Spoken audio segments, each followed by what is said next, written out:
Hello and welcome to another video from UNM.NU. That's the University of New Money. Today I wanted to go over cryptocurrency abbreviations. There's a lot of different acronyms, FOMO, REKT, HODL, that sometimes you just throw them out there and people don't know what they mean. So I figured it'd be good to go over that in today's video. I do auditing, and in auditing they have a lot of acronyms too, like for PFW, that's passing on further work. We have FWNCN, further work not considered necessary, all sorts of weird ones. It'd be nice if we could just use English, that way we could properly communicate with each other, but I do understand the importance of having abbreviations, and they're out there, and it's good to know what they mean. That way you're just educated and can follow along.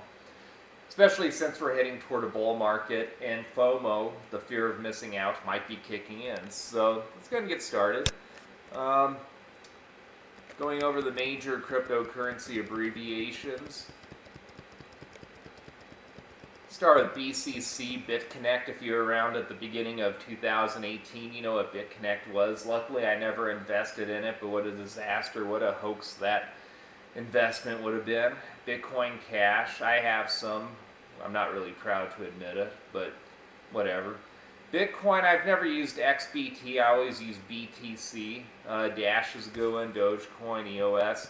I don't have any Ethereum Classic. I'm a huge fan of Ethereum, or Ether, ETH, especially with Ethereum 2.0 hopefully coming out in the near future.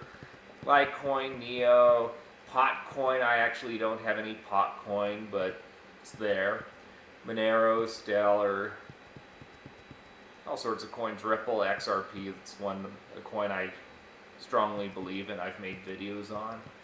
So then you have cryptocurrency experience abbreviations. I can't really say that I know a lot of these ones. Got MACD, the moving average convergence divergence. I don't really do a lot of technical analysis when you talk about MACD or RSI, but these ones exist.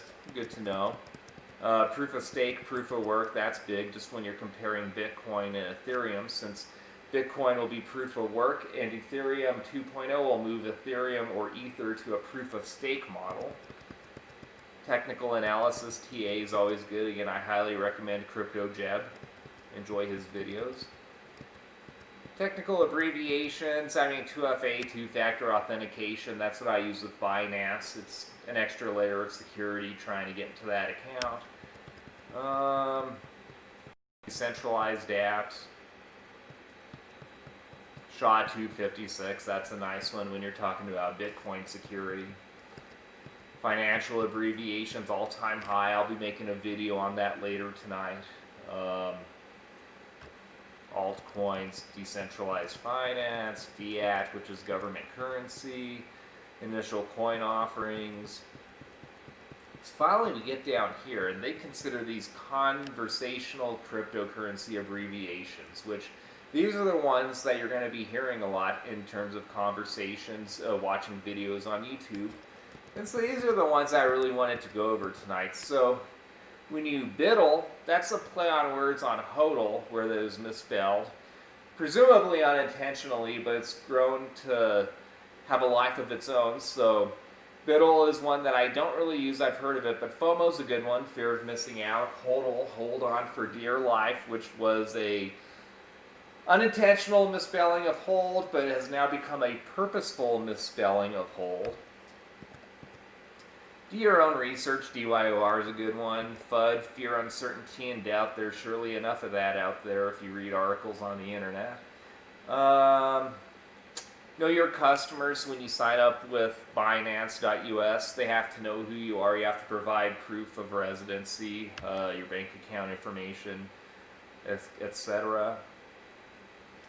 REKT, R-E-K-T. So again, this is where I tend to hold, is I don't like to get wrecked, is I like to hold on to my investments for the long term, believing that Bitcoin is going to go up overall. I do not want to get wrecked and have major losses. And then here you get to regulatory commissions. The SEC is, we're still hoping that there's an ETF approved sometime in the future, although it's not as as it's been deemed in years past. If we don't get an ETF, that's not going to stop us from going on a bull run this year. And so those are some of the acronyms I really wanted to go over. Again, to me, the most popular ones here are the FOMO, fear of missing out, HODL, hold on for dear life, and REKT, you don't want to have these major losses. So just going through these acronyms, that way when you hear them in the future, hopefully you know what they mean. If you need to go ahead and reference this page, the address is at the top of the screen at yourdictionary.com. Hope you've enjoyed this video. If you have, please give it a thumbs up.